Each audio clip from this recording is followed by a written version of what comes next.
Kisah ini berlanjut setelah pembantaian Wang Lin di perbatasan negara Iblis Api.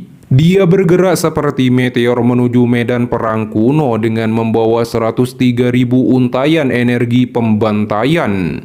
Sementara di dalam menara, Iblis memberikan armor baju yang diselimuti aura jahat dan roh iblis yang segera menyatu pada pelindung iblis tua, Meng Yuan, guna menghentikan Wang Lin mencapai tempat ini. Setelah itu Meng Yuan memanggil 3 pelayan iblis untuk membunuh Wang Lin. Segera angin berhembus dan berubah menjadi seorang wanita cantik dengan baju armor dan tato di wajahnya menampakkan dirinya. Dia disebut iblis penjaga angin lagu, sebut saja Feng Ying. Tiba-tiba bumi bergetar diikuti serangkaian ledakan saat sebuah lengan keluar dari tanah. Seorang pak tua memanjat seperti binatang keluar darinya. Dia iblis penjaga bumi, sebut saja Dimo. Saat dia muncul, langit dipenuhi 100 juta fragmen jiwa, membentuk kerucut yang mengelilingi seorang pemuda. Tidak lain adalah iblis penjaga Hao Pao. Di sisi berlawanan, Wang Lin telah melewati 10.000 pegunungan iblis. Lokasi sumber dengusan dari indera ilahi menjadi semakin jelas baginya. Wang Lin seperti sambaran petir mencapai hamparan gurun yang memancarkan aura kematian. Tepat saat memasuki gurun, ledakan terjadi di tanah dan paku yang tak terhitung jumlahnya melesat menuju Wang Lin. Wang Lin melepaskan energi spiritual surgawinya, membentuk pusaran angin dan menghancurkan semua paku.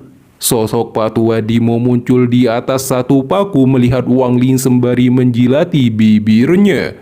Wang Lin dipenuhi niat membunuh melepaskan teknik jari kematian. Sinar cahaya hitam melesat menuju patua itu. Di bawah serangan ini, Dimo menyeringai sebelum melebarkan mulutnya. Ilusi binatang raksasa muncul di belakangnya, membuka mulutnya dan melahap sinar cahaya hitam dari jurus jari kematian. Perut binatang itu mengembung sebelum meledak dan mengembung lagi menjadi bola hitam di tangan patua itu. Dimo melemparkannya ke tanah. Ledakan terjadi saat dinding tebal seluas 10.000 kaki muncul menutupi langit dan bumi seperti bola racun, mengurung Wang Lin di dalamnya. Sementara tubuh Dimo telah berada di luar bola racun raksasa. Dia berkata pada Feng Ying untuk pergi. Dia mengklaim Wang Lin tidak akan dapat lari dari teknik push langit dan luka buminya. Di bawah perkataan sombong ini, bola racun tiba-tiba mengeluarkan gemuruh saat niat membunuh terpancar, dan energi pedang langsung memotong 2 bola tersebut. Wang Lin dipenuhi niat membunuh dan mata merah berjalan selangkah demi selangkah. Ada pedang surgawi, pedang bulan, dan pedang berisi jiwa domba di depannya. 3 pedang melesat ke arah patua Dimo dan Feng Ying. Feng Ying langsung berubah menjadi angin dan menghilang. Pedang bulan juga menghilang, mengejar Feng Ying, dan keduanya akhirnya memulai melancarkan berbagai serangan sengit di atas cakrawala. Di saat itu juga, Dimo melepaskan teknik ledakan besar untuk memblokir serangan pedang surgawi dan pedang jiwa domba. Segera setelah itu dia melesat untuk meraih pedang surgawi. Suli Gao tidak menghindarinya saat mengambil pedang surgawi. Namun tangan Dimo langsung terpental saat akan menyentuhnya. Di saat dia menstabilkan tubuhnya, pedang jiwa domba melancarkan berbagai serangan diikuti pedang surgawi. Di bawah serangan ini, Dimo jatuh dalam situasi terpojokkan dan membentuk perisai energi untuk bertahan. Kemudian mengeluarkan ilusi binatang lagi untuk melancarkan serangan balasan. Namun Wang Lin tiba-tiba muncul di atasnya saat tangannya meraih ke depan. Untayan energi pembantaian melesat dan melilit binatang tersebut dan dihancurkan. Ledakan yang ditimbulkan menyebabkan Dimo muntah darah dan Feng Ying terkena dampaknya menampakkan dirinya. Pedang setengah bulan langsung menikam ke arahnya. Feng Ying melemparkan belatih di tangannya dan memblokir serangan tersebut, sehingga ledakan gelombang kejut terjadi dan keduanya dipaksa mundur. Wang Ling mengirimkan teknik jari kematian lagi. Sinar cahaya hitam melesat. Dimo buru-buru membuka mulutnya dan menelan pilar cahaya hitam. Berpikir dia dapat memblokirnya, tapi pilar cahaya hitam langsung menebus kepalanya sebelum tubuhnya dihancurkan. Memanfaatkan ledakan ini, Feng Ying bertindak cepat dan muncul di belakang Wang Ling, melancarkan serangannya. Wang Ling mengeluarkan cambuk laser jiwa, mencambuk wajah Feng Ying sampai terpukul mundur. Dia yang sudah kehilangan kepercayaan diri untuk mengalahkan Wang Ling bergerak untuk melarikan diri. Tetapi Wang Ling langsung melepaskan teknik telapak tangan raksasa dari melunakkan surgawi. Telapak tangan ilusi itu berisi energi pembantaian, menghantam tubuh Feng Ying sampai dihancurkan. Di waktu yang sama, di dalam menara hitam, iblis sungguh tidak menyangka dan panik melihat jurus yang dikeluarkan Wang Ling itu, dan dia berpikir Wang Ling memiliki hubungan dengannya. Setelah membunuh dua pelayan iblis, langit tiba-tiba berubah warna menjadi hitam saat 100 juta fragmen jiwa muncul mengitari tubuh Hao Pao yang juga muncul secara mendominasi. Ketika dia berteriak memanggil nama Wang Ling. Wang Ling menoleh, melihat Hao Pao yang berjalan selangkah demi selangkah ke arahnya di atas cakrawala, mengungkapkan rasa kebencian yang dalam. Hao Pao yang dipenuhi kebencian menegaskan akan membunuhnya hari ini karena telah mengkhianatinya dahulu. Dulunya dia memandang Wang Ling sebagai sosok yang kuat, tapi sekarang hanyalah semut di hadapannya. Dia telah disiksa begitu kejam oleh si Mayan di penjara kegelapan. Selama disisa, dia menunggu Wang Ling datang menyelamatkannya. Sampai akhirnya dia diselamatkan oleh penjaga iblis tua, menyelesaikan mantra pemurnian jiwanya, dan berhasil menyempurnakan 100 jiwa fragmen jiwa. Hao Pao akan membunuh Wang Ling secara perlahan sebelum mengekstrak jiwanya, dan dilemparkan ke bendera jiwa dan disisa setiap hari. Selain itu, Hao Pao juga akan kembali ke suku pemurnian jiwa dan mengambil fragmen jiwa semua orang dan menjadi entitas terkuat di tanah roh iblis. Wang Ling mengerti Hao Pao ingin membunuh semua orang yang telah mempelajari metode pemurnian jiwa, sehingga dia menjadi satu-satunya dan berkuasa. Meski Wang Ling memuji kejeniusan Hao Pao yang melebihi potensi Red Butterfly, tetapi dia melakukan semua ini dalam 10 tahun jelas tidak mungkin tanpa membayar harganya. Untuk mencapai titik ini, dia rela membakar semangat jiwa dan esensi kehidupannya. Hao Pao menjadi gila mendengar Wang Ling mengetahuinya. Dia melepaskan 1 juta fragmen jiwa, membentuk 3 kepala ular menyerang secara ganas menerkam ke arah Wang Ling. Wang Ling hanya tersenyum saat mengangkat tangannya ke langit.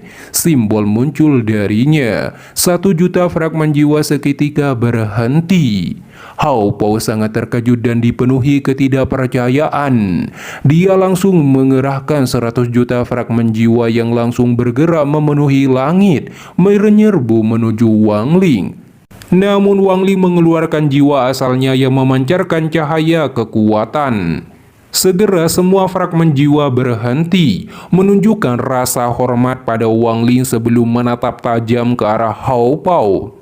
Hao Pao tercengang melihat pemandangan ini. Usaha keras yang telah dia lakukan selama 10 tahun hanya memberikan keuntungan besar pada Wang Ling. Bagaimanapun Wang Ling telah membuat pengecualian pada mantra pemurnian jiwa yang telah dia modifikasi. Hao Pao yang masih dipenuhi ketidakpercayaan diliputi kegelisahan. Dia menyuruh semua fragmen jiwa kembali. Naasnya dia telah kehilangan semua kendali fragmen jiwa. Hao Pao yang dipenuhi kegilaan dan niat membunuh melesat, mengirimkan tinju ke arah Wang Ling.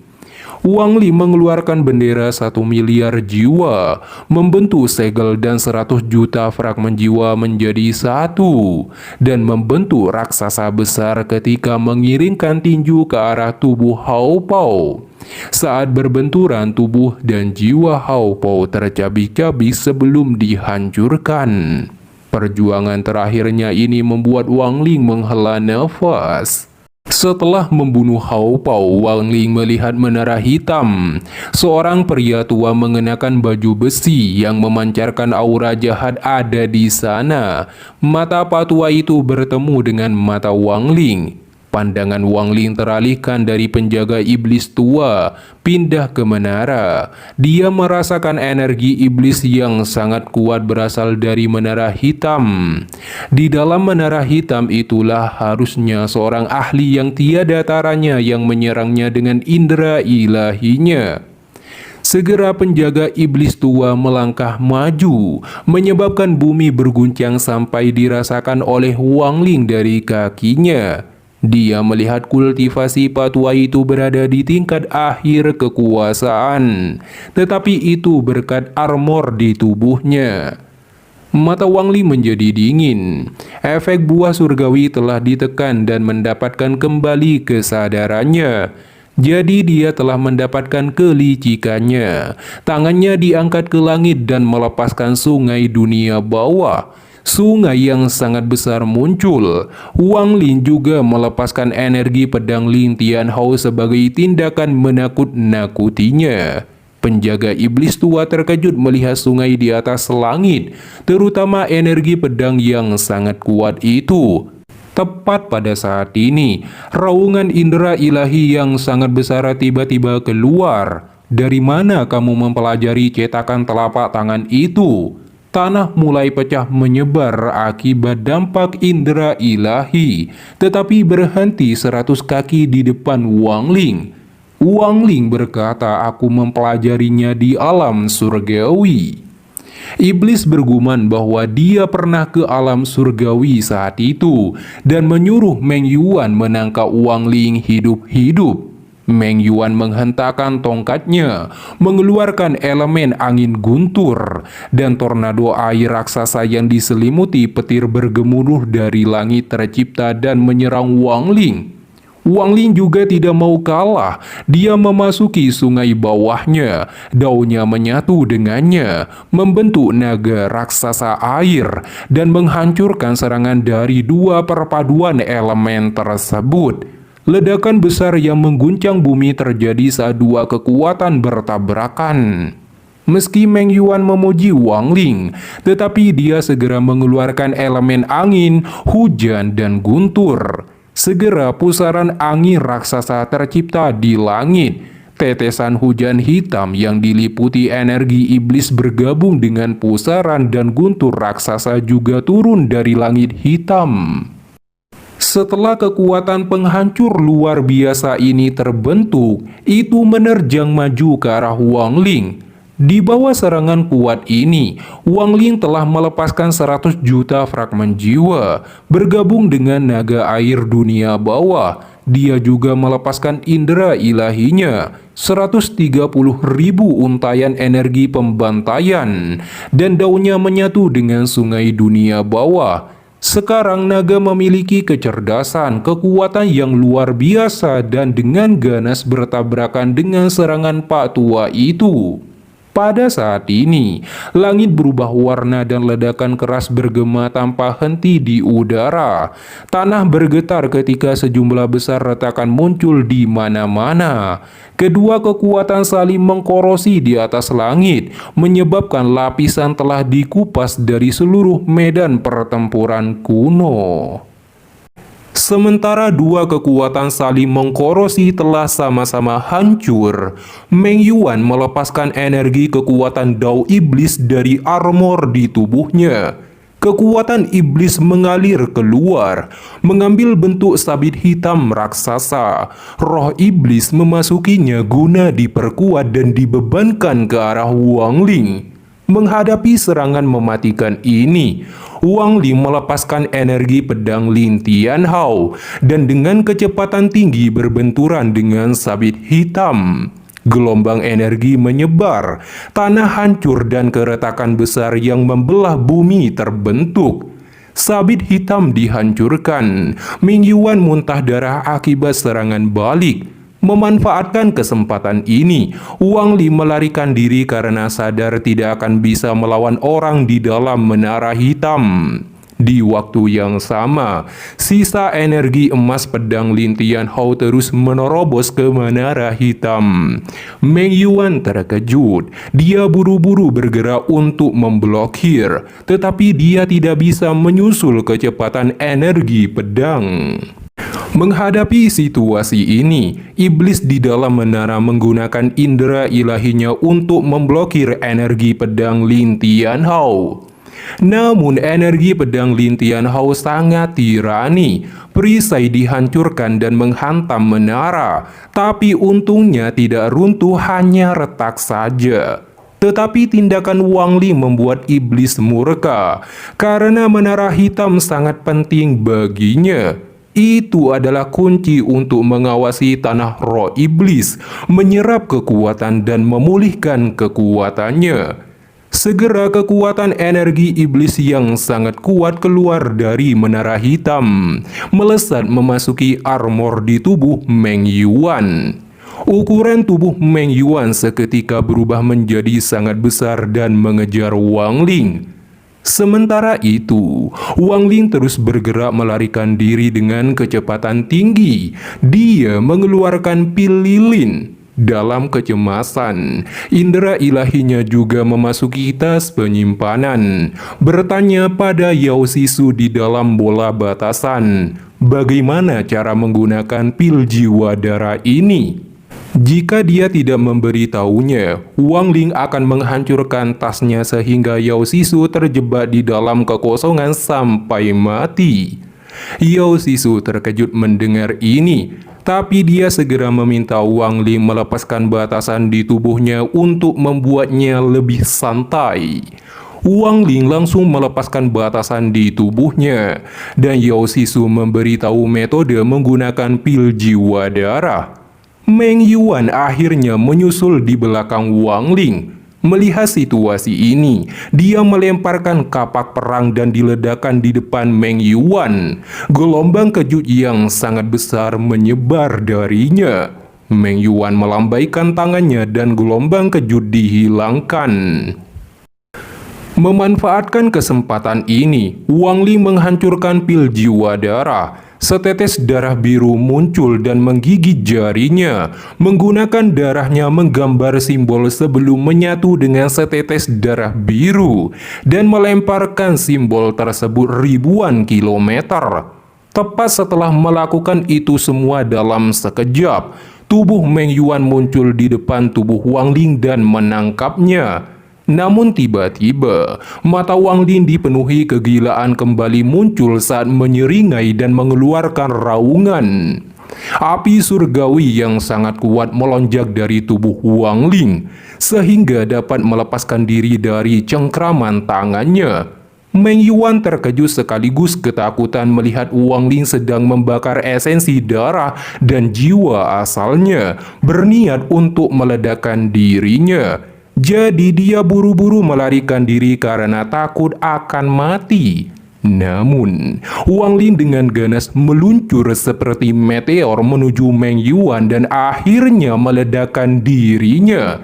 Di saat itu juga, Wang Ling melepaskan seluruh kekuatannya untuk mengirimkan pukulan yang dibentuk oleh hati daunnya, vitalitas dan jiwa asalnya, plus kehendak dewa kuno. Ledakan yang besar meletus dari tubuh Wang Ling. Gelombang penghancur menyebar. Meng Yuan menggunakan perisai untuk melindungi tubuhnya. Tetapi perisai dihancurkan sebelum dia juga lenyap. Segera setelah itu, serangan terakhir Wang Ling melesat dan menghancurkan menara hitam, menyisakan armor hitam di langit.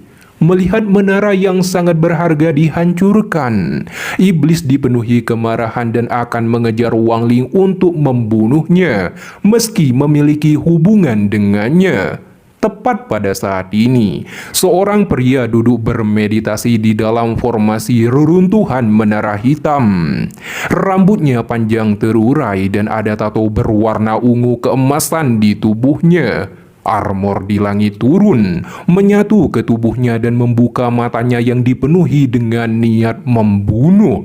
Ratusan kilometer jauhnya, setetes darah biru muncul dari kehampaan dan berubah menjadi sosok Wang Ling dan dengan kecepatan tinggi menuju negara iblis surgawi.